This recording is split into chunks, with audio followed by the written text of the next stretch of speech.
Good morning, grade 8. Welcome to today's class. I'm so happy to see that most of you are here and that you are already talking a lot. I see Lesedi's here, so most of you are here. I think that you should maybe play after the lesson, and then you can play truth or dare, hey? All right, guys. Okay, so today's lesson is about Kortverhale, and you will know it as short stories. So I did the same type of lesson with the grade 7s this morning. Your lesson is just a bit more intense. So there's more terminology that you have to learn when you're in grade 8. So what I've done is I've given you the English and the Afrikaans version of the terminology. We're also going to not just learn the terminology, but also in Afrikaans sê ons gaan dit toepas in a short story. So we're actually going to look at it in a short story as well. So we are going to practice it in other words. Okay, so a Kortverhaal. I want to quickly know from you guys. I think we should start because it's quite a lot of slides. Again, we're going to do Kortverhaal, terminology, and so on. Very important. The more you read, the more things you will learn, or know. Sorry, the more that you learn, the more places you'll go. That's a very awesome quote from Dr. Seuss. Remember that, guys. Reading is key. Okay, dis tog so lekker as 'n mens kan opkrul en 'n lekker storie lees. Maar natuurlik moet ons darm weet waarvoor om te kyk in 'n storie. In hierdie les fokus ons op 'n paar kernelemente in 'n kortverhaal. Just saying there that it's so nice when we can actually sit down or lay down and read a book on a rainy day with some lekker Milo or something. But you also want to know what you are looking for when we're actually reading a story. So that is what we're going to focus on in this lesson. I want to know from you guys, this is my class that always participates so nicely, so I'm sure that you will participate again, I hope. What is a short story? Wat weet julle van kortverhale? What do you know about kortverhale? Come on, say something in the chat box. What do you know about short stories?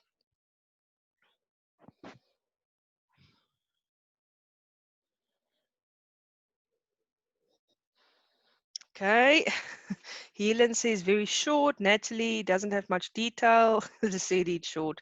They're short. Okay, yes, guys. So it is. We generally think that that's the only thing about a short story is that it's short. However, I'm saying here it is nie net a kort story nie. So it's not just a short story. There are specific elements that we have to look for. Natalie, you say short stories are 11 pages. Where do you get that piece of info? That's interesting. Okay, so this is an important aspect that you should remember about a short story. Ek lees dit vir jou gou. Dit gaan nie oor 'n korter storie nie, maar iets van die karakter wat verklap of reveal word. In other words, guys, so it's not about the fact that the story is shorter. Yes, a short story is what it stands for. It is a short story. But it is about a character that and something about that character is revealed, and that is the difference.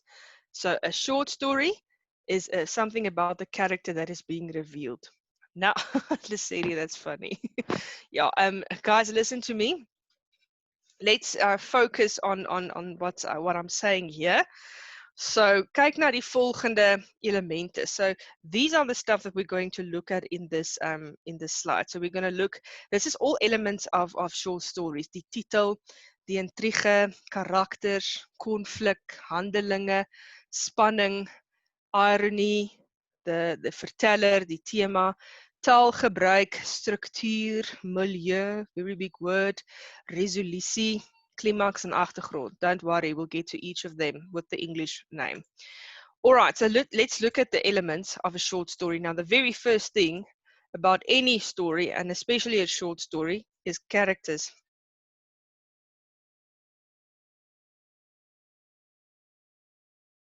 One or two characters. And it's usually about a life event that is happening. So a kort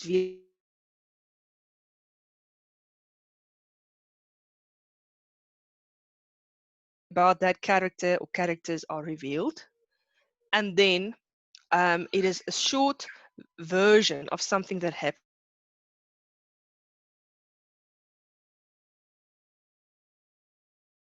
Short story, it's not to say that the character will develop. So there's not necessarily character development at the end of the story.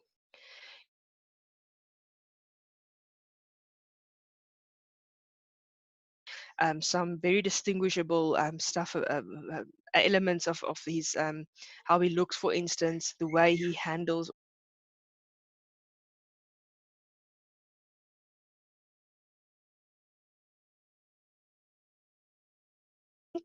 and what they say is being given to the reader.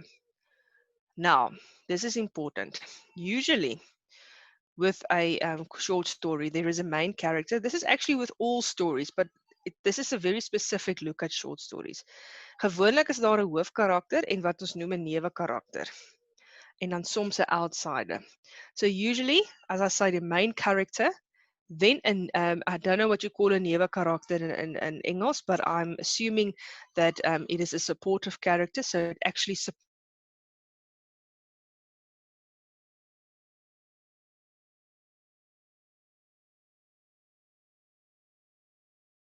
And then, soms kan die leser met die karakter identifiseer.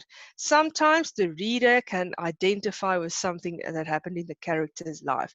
Look again at point number 2. Kort weergawe van iets wat in die lewe gebeur. So maybe you as a reader can identify with the same type of thing that happened to you in life. Okay, so take a picture. Take a picture. There you go, characters.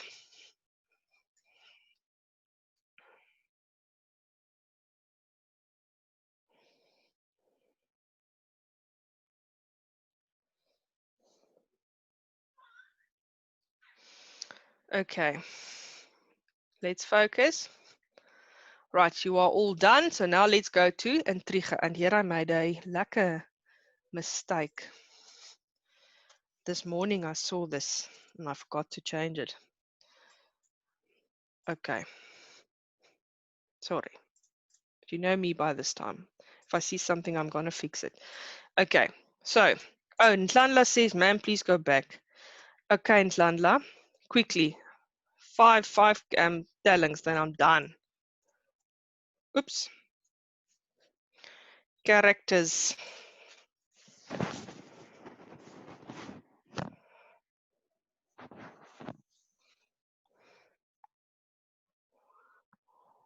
Okay.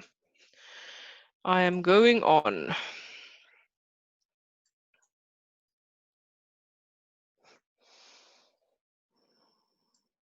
Are you all done? Okay, well, I'm going on. Right, then intrigue. This is a very, very important aspect of the story, guys. This is about the content, the stuff that's actually happening in the story. Dit is 'n klomp gebeure wat tot op die hoogtepunt lê. So, this is a few events that take place, a lot of events that take place up until the climax of the story. So that is very important that you have to know this. Dis kort in 'n kortverhaal. Obviously, the content in a short story will be short, so they won't be as much to be said and done in a short story. Very important, it usually will go quickly. So dit verloop vinnig, die gebeure verloop vinnig. Gewoonlik net een gebeurtenis en tema. So guys, just one moment, please.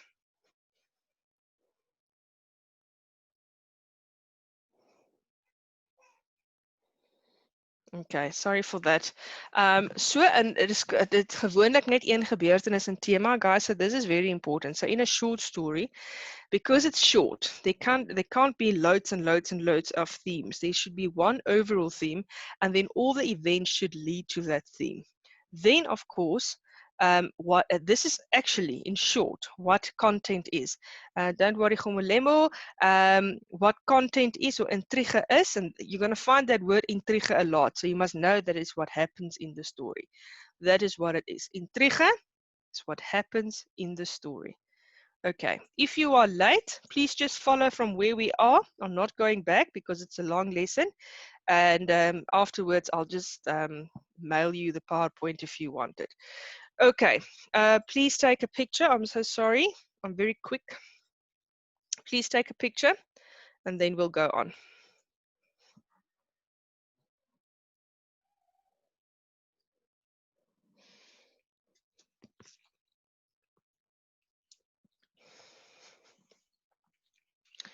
Okay, going on. Now we get to a very interesting part always for me is conflict. Now, most people think conflict, or conflict, as we say in Afrikaans, is just fighting, physical fighting. And I can assure you it's not like that. Conflict or conflict as we know it can be either inner or outer conflict. So here is what I'm going to teach you. Mense verskil van mekaar en konflik ontstaan. Not one of us are the same person. So we are going to differ from each other, and then is when conflict starts. There is two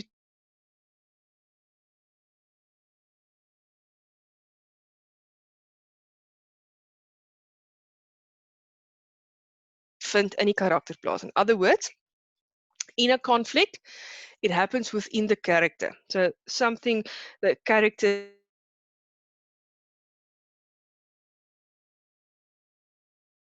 should I've done this maybe. So it's something that happens within the character. Then uiterlik. This is when two or more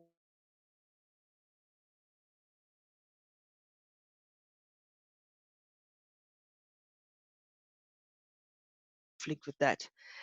And now, this can be a vuistgeveg of a backgeveg, like I always said. This can literally be somebody fighting or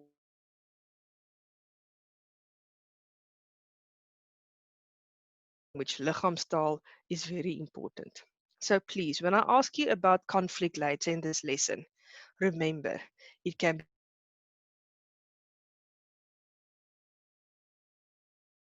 in both of them, you can see it. If I'm anxious about something but I say nothing, then there is conflict in my body. Um, my body language would be angry if I fight with somebody physically, for instance. Please take a picture. This is very important.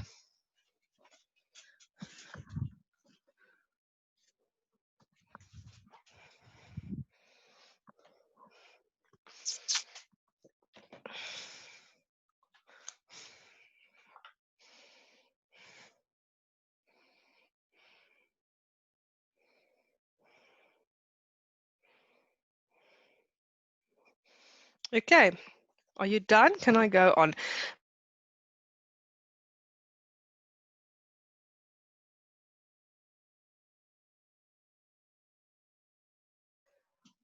Any questions?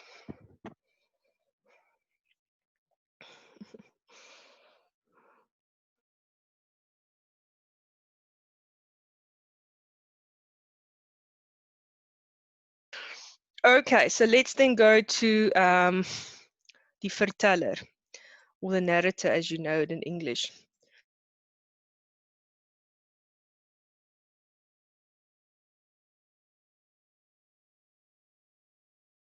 And it's actually not the case. The writer is exactly what it says. He's writing the story. That is what he's doing, he or she, writing the story.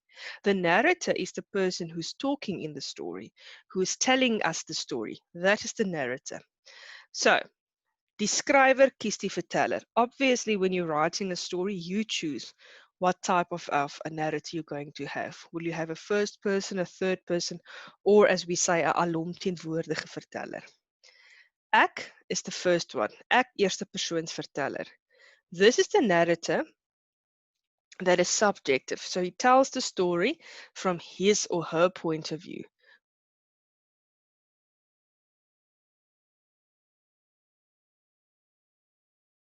But they're telling the story from their viewpoint.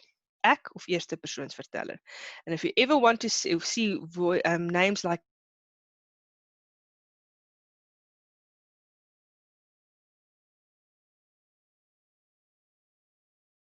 a character within the story. Hy vertel nie sy eie storie nie, maar vertel ander karakters se storie. This type of narrator is story. Hy sien die gebeure in hulle lewens en gee dit weer. So he's standing and he's seeing this is what's happening in their lives and he's telling. So in this regard, both the eerste persoonsverteller and the derde persoonsverteller can be subjective, are both subjective actually, because both of them choose sides. Dan kry ons 'n alomteenwoordige verteller. Now this morning, I actually looked for a proper definition for this in English or proper translation, and I can't remember what I found. So just give me a moment dat ek net gou by dit uitkom.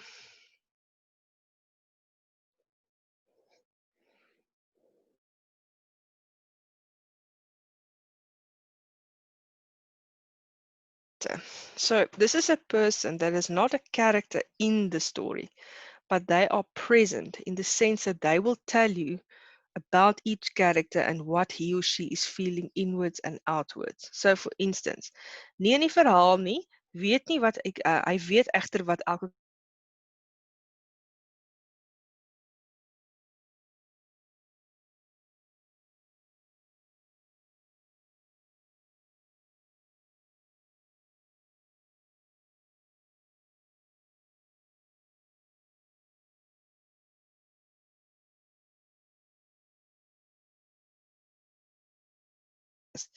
I can't emphasize this enough because this is usually a question in any test or exam, is what type of narrator it is, and then you must know. Okay, please take a picture.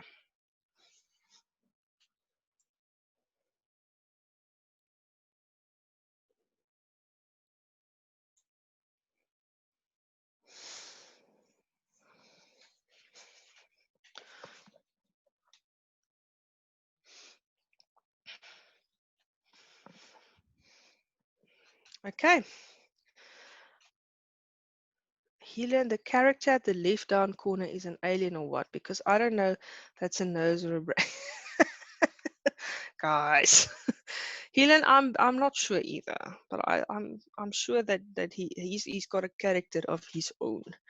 Okay, so there you go. So Helen is discussing this picture here. For me, it's important that you know that. Okay, so you are done. The next one is tema or theme. This is literally the message of the story. It's asking us wat leer ons and navorsing with that ellipse at the end. You cannot write a story, and this is my opinion, if you didn't do a little bit of research. Guys, it's important. You don't want to bore your reader. So you need to actually have a little bit of research down your sleeve when you write a story. So this can also be seen as the boodskap, as I said here, the message. It's asking us what did we learn and navorsing. Take a picture.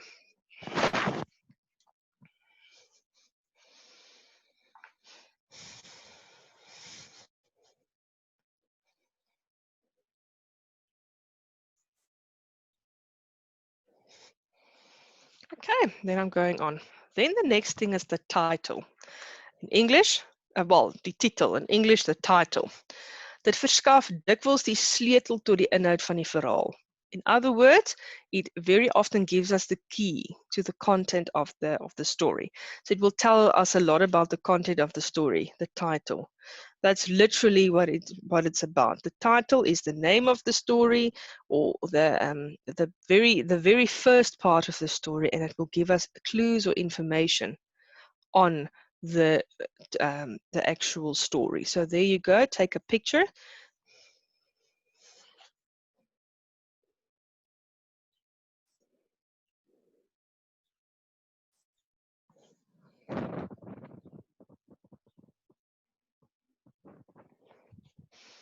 Right, next, handelinge of actions. Guys, this is the actions of the person or the character. Dit kan uiterlik wees, met ander woorde fisiek. You can do physical stuff, like for instance running or kicking or screaming. En innerlik, again, binne die karakter self, what he or she is thinking. Please take a picture.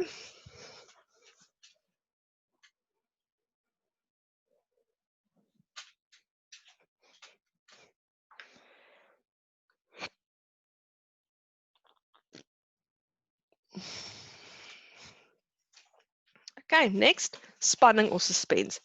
Now here you have to listen. The next two slides is key, right? Spanning or suspense.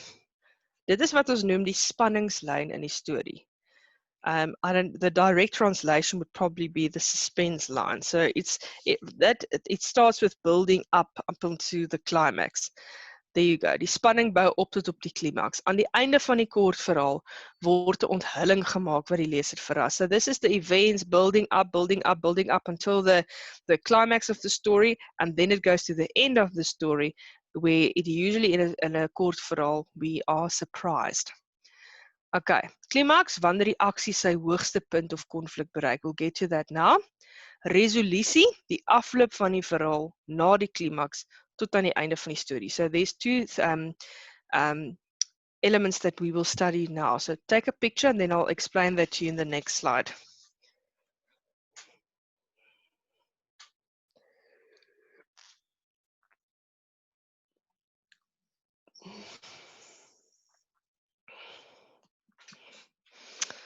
Okay, now I want you all to put down everything now.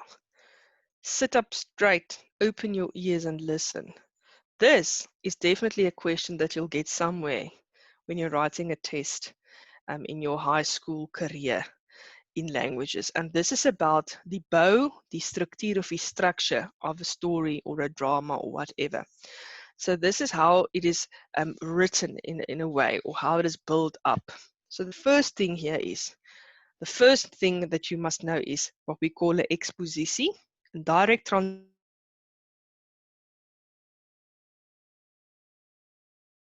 If I could draw something, I draw something like that, like the picture here. That little driehoekerige ding starts here downwards, where you first walk, climb a mountain, and it's building up again up until the climax and then going down. So the first thing is underneath. That's the exposition. And here we get to know the characters. We get to see who's the main character of the story.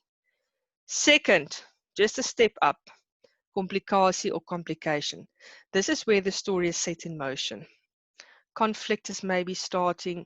This is where the problem is given in the story. Then, after that, it starts to develop. The problem is developing. More complications.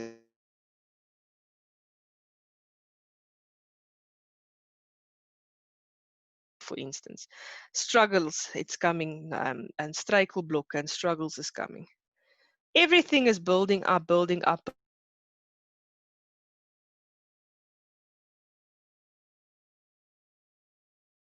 The main thing of the story. Okay. So the main event in the story. In other words, at that very climatic moment, the most action and the most suspenseful moment is taking place. Then just after the climax, things are going downwards again. Then, so remember, it went up to the climax, then it's going downwards. This is what we call the afloop or ending. Ons sê hierso die losdrade van die verhaal kom by mekaar. So all the loose little ends that was perhaps not prevented, made up by the climax or stuff. That's all coming together. And then the ontknoping of unraveling. This is where the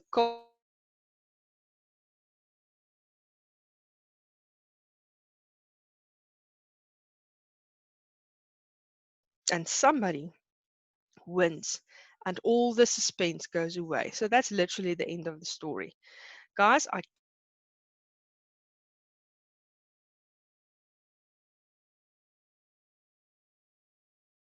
three works up. Number 4 is the most important part, and then it goes down from there. So please, I want you all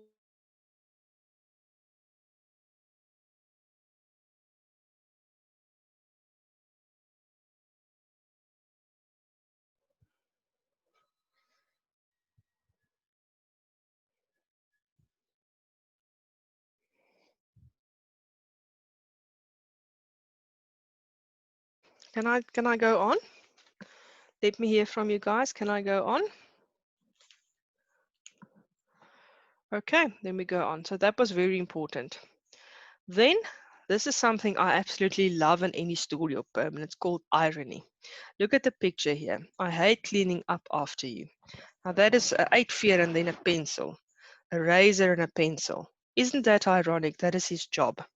So, irony, dis die teenoorgestelde gebeur as wat die leser moontlik verwag het. So that is, in a story, you've been reading the story, the climax happened, things are sorting itself out, and then something totally different happens in the end than what you expected.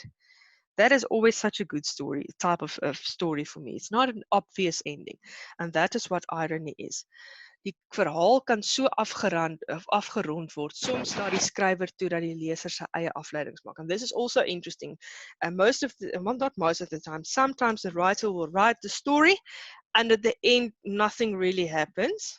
That makes me mad sometimes.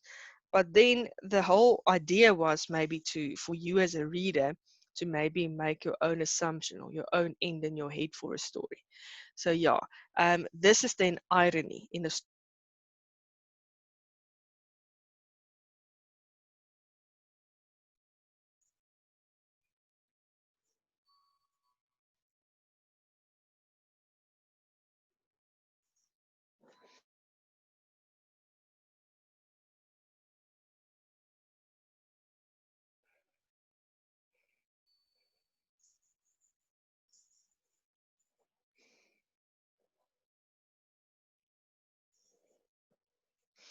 Okay.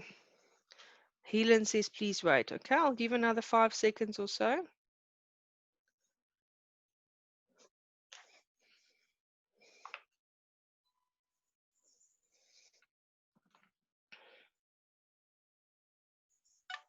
Okay, done.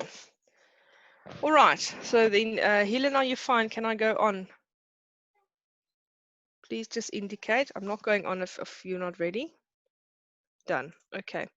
Then, taalgebruik, use of language. This is also very important when you read a story. So if I write a story, for instance, aimed at a teenage market or teenagers, then I have to talk in a way which will relate to teenagers. So, for instance, I'm not going to talk high very formally to a teenage market, for instance, because teenagers don't always like that. So they would like to be talked to in a straightforward, informal way. But if I write a thesis or something like that, so not a short story necessarily, if I write something aimed at academics, then I'm probably going to write more formally, and my word usage and my language would be a bit formal.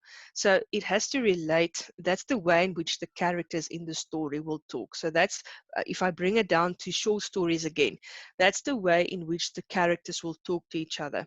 Dit moet pas by die genre en die tema van die storie. Now, I'm sure you actually know the word genre. So the way the characters talk and the language that I use, it must suit the genre of the story or the theme of the story. Very important. Take a picture.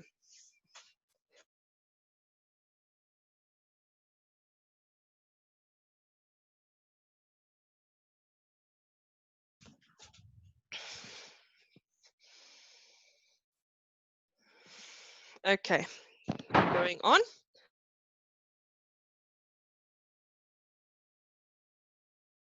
Teachers will either use this word, milieu, or they'll use the word ruimte. Okay, but in English, the environment. This is asking us the question, where does the short story, where is the character situated? Where does it play off, if I can direct?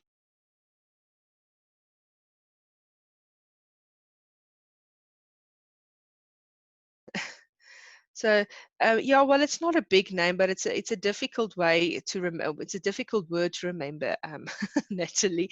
Okay, so this is literally in the environment the characters are in. So if you maybe write a short story about space, what characters or new life on Mars, that would be their environment.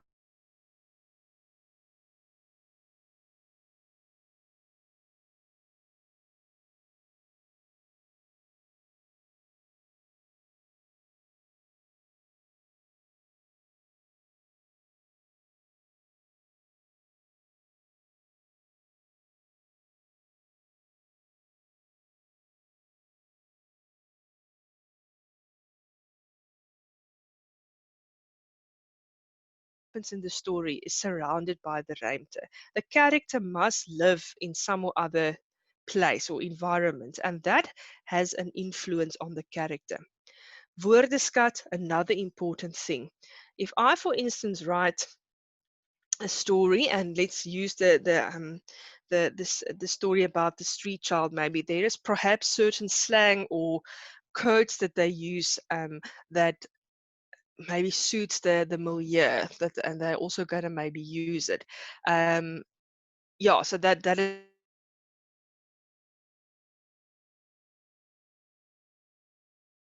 bydra to die boodskap. In other words, the way they dress, the way they travel, the time in which the story is written, the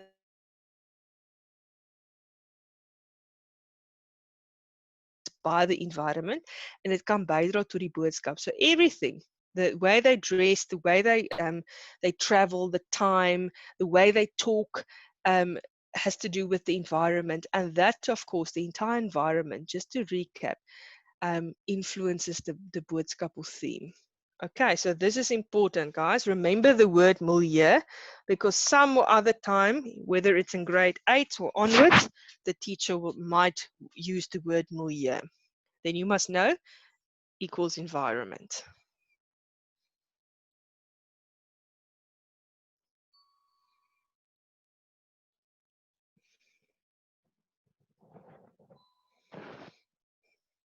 Okay, indicate to me when you are done, please.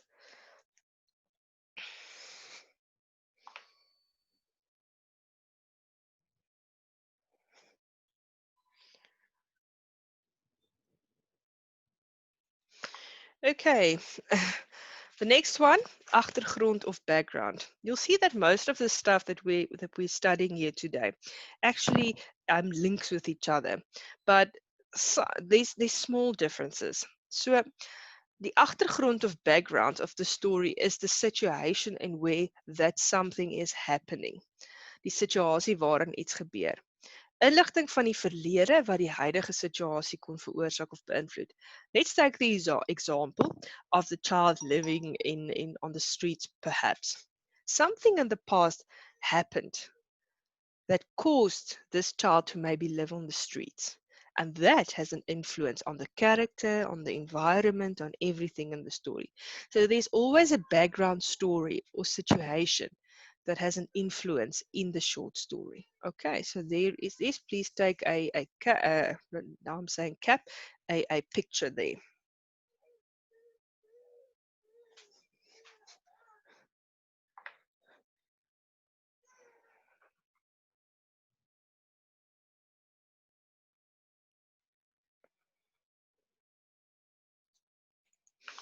Okay, we're going on. Now, there's about 10 minutes left of the class, but I want to start with this. We'll finish it up tomorrow, but this is important. So I got the story from Via Afrikaans, Eerste Addisionele Taal, Graad 8 book, and it's on page 289 to 290. So if you have the book, you can open up there. If you don't worry, the story is on the screen. So I thank this writers for the book that I'm going to use now, the story. So if you have a look here, I'm going to read the story to you. And when usually I know that you might be used to getting the English words translated for you at the sides of the story, but you don't always need it, and maybe in grade 8 they're preparing you to not have it, so I'm going to translate it for you as we go on, don't worry. Ek en my tekkies, so I think it would be me and my tekkies. My tekkies tref ritmies die teerpad. Ek hou van hardloop, het nog altyd.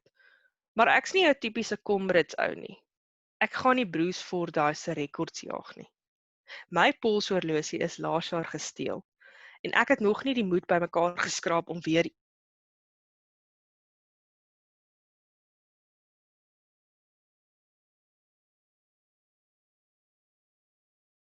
dink ek toe ek verby die hoeveelste koorsboom is wat sy groenigheid skree.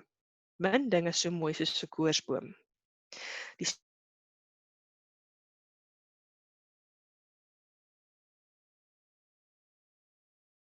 mooi en die lug is vars. Of so probeer ek myself wys maak, want met die besoedeling van die omliggende myne kan jy beswaarlik sê dat die lug vars is. Asem in, asem uit. Ek hou daarvan om te dink, die lug is vars. My reuksintuie hou partytjie. Ek ruik blomme, kunsmis, stof, skaapbredie. Dit is verstommend om te dink dat jy soveel dinge kan ruik deur net 'n paar tree in die straat af te hardloop. My gedagtes hop rond in my kop met elke slag wat my voet die pad tref. Dit was 'n rowwe dag vandag, net soos elke dag. Maar nou is dit net ek in die pad. I'm going to stop here, go back to the beginning. So this is a very descriptive part. That, he's describing it, what he's experiencing very intensely. The very first one, he's saying that he's running on the teerpad, on the I don't know what you call the teerpad in English, but the road, let's say that, and his tekkies is moving in rhythm on the road. And then he says ek hou van hardloop, but he likes.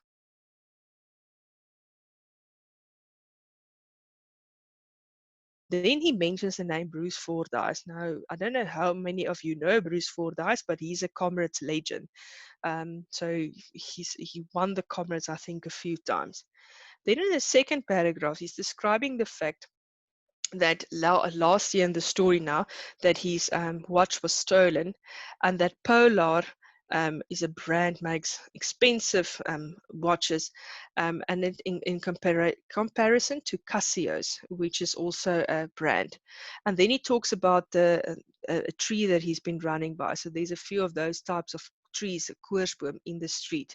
And then he's saying, oh, okay, that's nothing is more beautiful to him like a koersboom. Then in the next paragraph, he's describing the sun and how the moon is taking over the light of the sun. He's describing how it looks and how he's running and breathing in and out. In the fourth paragraph, he's saying, my reuksintuig hou partytjie. So the smells, it's almost like he's saying that his sense of smell is having a party. So hy ruik blomme, he's smelling flowers, he's smelling kunsmis, I don't know what's the English word for that, dust, and then skaapbredie, is food. And then he's saying that just by running down the street, he's surprised in how many things you can actually smell. And then he's thinking as he's running along, and he's saying that he had a terrible, rough day. But now he's only thinking of the road. And I'm going on. Ek is 'n vreemde hardloper. Dis hoekom ek verkies om dit alleen te doen.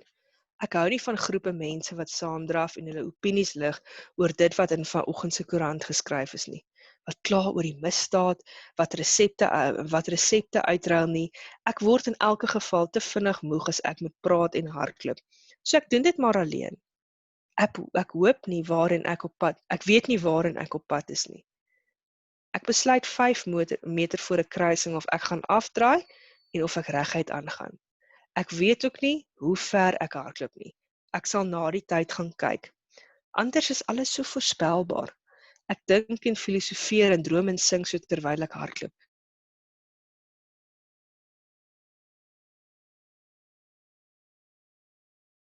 Doesn't like running in groups or bunches of people because they always read the papers and maybe discuss the papers and everything.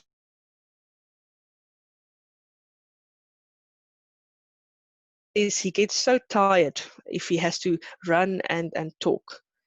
This person is also saying that they like running alone, and he also doesn't know where he's going. So crossing, he'll maybe decide if he wants to turn down this road or that road.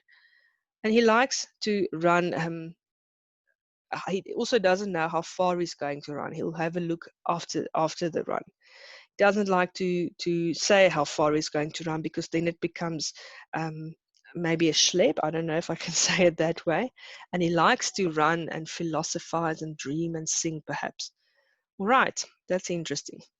Ek besef dat dit omtrent die enigste tyd is in 24 uur wat ek alleen is. Behalwe natuurlik as ek badkamer toe gaan. Dis vir my spesiaal. Ek kry kans om my gedagtes te organiseer en ek kry antwoorde op vele vrae. Ek formuleer nuwe vrae. Ek is baie onfiks, dink ek ewe skielik. Ek wil nog 'n paar kilometer hol, maar my lyf en longe skree, moenie. Ek draai af by die volgende kruising en vind my pad met 'n baie stadiger pas as toe ek begin het huis toe. Ek ruik maar ek ruik vir oulaas die blomme, my neus sê vir my hulle is geel. Ek ruik die kunsmis en ek dink aan 'n plaas. Ek proe die stof en vra die Here vir die hoeveelste keer vir reën. Ek ruik die skaapbrede en ek hoop stilweg dis die kos wat my vroutjie vir ons voorberei. Ek eindig my kort hardloop sessie voor ons huisie se deur en strek. So he's saying here that while he's running, he's maybe thinking that this is the only time in the past 24 hours that he's been alone, except from the times that he maybe went to the bathroom. And he's thinking that this is very special. This is the time when he can organize his thoughts, get answers, and then also formulate new questions. And he thinks, suddenly he thinks, I'm very unfit. He's running a few miles, he's thinking of maybe running a few miles further, but his lungs and body is saying, no. Ek draai af by die volgende kruising. He's saying that on the next road, the next crossing is turning that way. And then he's saying that for the last time for the day, he smells the flowers, and the flowers smells yellow to him. And he's smelling the compost again, and he's thinking that he's maybe praying for rain again, and he's smelling the food again and hoping that that is his food that he's eating tonight, prepared by his wife. And then suddenly he's in front of his house's door. Dankie vir die stilte en die koorsbome en die vars besoedelde lug. Môre maak ek weer so. Asem in, asem uit. He's saying thank you for the at the end he was stretching from that one. He's saying thank you for the koorsbome, looking at the besoedelde lug, the dirty air, and he's saying tomorrow I'll do that again. Breathe in, breathe out. Okay, I'm stopping here for today, after which I will tomorrow then go through just quickly through the elements again, and then do this again and answer some questions with regards to the elements. My suggestion, go through your photos before tomorrow's class. Take care. Masks on, sanitize your hands. Take care. I'll see you guys tomorrow.